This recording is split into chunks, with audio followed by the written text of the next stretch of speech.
নমস্কার বন্ধুরা, আজকে আমি আপনাদের সাথে শেয়ার করতে চলেছি বিটরুট কাঞ্জি রেসিপি। এটা খুবই হেলদি একটা রেসিপি। এটা খাওয়া ভীষণই ভালো, বিশেষ করে যাদের হাই ব্লাড প্রেশার আছে তাদের জন্য এই কাঞ্জি রেসিপি কাঞ্জি খাওয়া খুবই উপকারী। যাদের লো প্রেশার আছে তাদের একটু অ্যাভয়েড করে চলাই ভালো, তারা অল্প খেতে পারেন। কিন্তু যাদের হাই প্রেশারের জন্য ভীষণই ভালো এবং অনেকেই এটা খেয়ে থাকেন। অল্প খাওয়া কোনো ক্ষতিকর না, যে কোনো জিনিস। আপনার যদি কোনো প্রেশারে কোনো সমস্যা থাকে তাহলে অবশ্যই ডাক্তারের পরামর্শ নিয়ে তারপরে এটা খাবেন। এটা কিভাবে বানালাম তার রেসিপিটা আমি আপনাদের সাথে বিটরুট কাঞ্জির জন্য আমি এখানে একটা ভালো লাল দেখে বিট নিয়ে নিয়েছি, আর একটা নিয়ে নিয়েছি ক্যারট। এগুলো সব ভালো করে ওয়াশ করে নিয়েছি। আর 1 ইঞ্চি মতন আদা নিয়ে নিয়েছি। খুবই সিম্পল রেসিপি, বেশি কিছু লাগে না। এর জন্য আরেকটি বাটিতে আমি নিয়ে নিচ্ছি হাফ টিস্পুনের মতন সর্ষে। আমি এখানে ব্ল্যাক সর্ষে নিয়েছি, আপনারা চাইলে সাদা সর্ষেও নিতে পারেন। আর নিচ্ছি অল্প করে হাফ চামচের মতনই কালো মরিচ, গোলমরিচ যেটা আর কি। এগুলো আমি একসাথে ভালো করে গ্রাইন্ডারে একটু গ্রাইন্ড করে নিয়েছি। এবার বিট, গাজর আর আদাটা ছোট ছোট স্লাইস করে কেটে নেব। বিট গাজরগুলো এরম লম্বা লম্বা করে টুকরো করে কেটে নিয়েছি, আর আদাটা স্লাইস করে নিয়েছি। এবার নিয়ে নিচ্ছি আগে থেকে রেডি করা গোলমরিচ আর সর্ষের গুঁড়োটা। আর এর জন্যে বিট লবণ আমি নিয়ে নিচ্ছি হাফ টেবিল স্পুনের মতন। আপনারা আন্দাজ মতন নেবেন। আমি এখানে হাফ লিটারের মতন জল নেব, সেই জন্য আমি হাফ টেবিল স্পুন নিয়েছি। আপনাদের যতটা প্রয়োজন মতন নেবেন। আমি এই সাইজের বোতল নিয়েছি, সেই জন্য আমি এতটা নিয়েছি।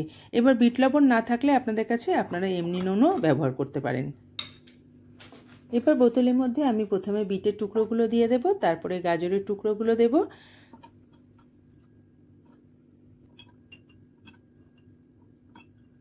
বিট গাজরটা দিয়ে এবার আদা স্লাইসগুলো দিয়ে দেবো এর মধ্যে। পাতলা পাতলা করে কেটে নিয়েছি আদাটা। এবার আগে থেকে সর্ষে যে গুঁড়োটা রেডি করে রেখেছিলাম আর গোলমরিচের গুঁড়োটা সেটা দিয়ে দিলাম, আর বিট লবণ দিয়ে দিলাম। অনেকে এর মধ্যে লাল লঙ্কার গুঁড়োও দেয়, তবে আমার সেটা ঠিক মনে হয় না, কারণ লাল লঙ্কার গুঁড়ো থেকে গোলমরিচের গুঁড়োটা অনেক বেশি হেলদি। আর এর মধ্যে আমি প্লেন ওয়াটার ঢেলে দিচ্ছি। আপনারা যদি গরমকালে বানান তাহলে নর্মাল ওয়াটার দেবেন, আর শীতকালে বানালে এটা হালকা গরম জল করে এর মধ্যে ঢালবেন। আর মুখটা তারপরে টাইট করে বন্ধ করে 2 দিনের জন্য রেখে দিতে হবে। হালকা রোদেও রাখতে পারেন কিংবা জানলার কাছে সামনে রেখে দেবেন, তাহলেই হবে। এবার বোতলটাকে একটু নাড়িয়ে সব কিছু মিক্স করে দিচ্ছি। আপনাদের কাছে বড় স্পুন থাকলে স্পুন দিয়েও মিশিয়ে দিতে পারেন, অথবা এরকমভাবেও নাড়িয়ে নিয়ে। মোটামুটি 2 থেকে 3 দিনের মধ্যে এটা রেডি হয়ে যায়। যদি গরমের টাইম থাকে কিংবা গরম জায়গায় থাকেন তাহলে সেখানে 2 দিনের মধ্যে রেডি হয়ে যাবে, তাহলে 3 দিনের মতন টাইম লাগে। আমি কলকাতায় থাকি, আমাদের এখানে এখন খুবই হট ওয়েদার, যার জন্য 2 দিনের মধ্যে খুব ভালোভাবে এটা ফার্মেন্টেড হয়ে গেছে। আপনারা কে কোথা থেকে আমার ভিডিওটি দেখছেন অবশ্যই আমাকে কমেন্ট বক্সে কমেন্ট করে জানাবেন, আর রেসিপিটা একবার ট্রাই করে দেখবেন। আমি আশা করছি আপনাদের খুব ভালো লাগবে। আর ভিডিওটা ইউজফুল মনে হলে ফ্যামিলি আর ফ্রেন্ডসের সাথে শেয়ার করার জন্য একটা অনুরোধ রইল, আর একটা লাইক করে দেবেন। আর আপনি যদি আমার চ্যানেল নতুন হন তাহলে প্লিজ চ্যানেলটি সাবস্ক্রাইব করে নেবেন। আর এর মধ্যে যে স্লাইসগুলো থেকে গেল এগুলো কিন্তু নষ্ট করা না, এগুলো স্যালাড হিসেবে ভীষণ ভালো খাওয়া যায়। এগুলো অল্প করে আমরা স্যালাডের মতো খেতে পারি। ভিডিওটি শেষ পর্যন্ত দেখার জন্য অনেক অনেক ধন্যবাদ।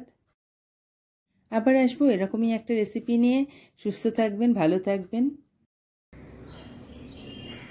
ভীষণই টেস্টি, ভীষণ ভালো হয়েছে। আপনারা অবশ্যই ট্রাই করবেন রেসিপিটি, ভীষণ ভালো লাগবে খেতে। Thanks for watching.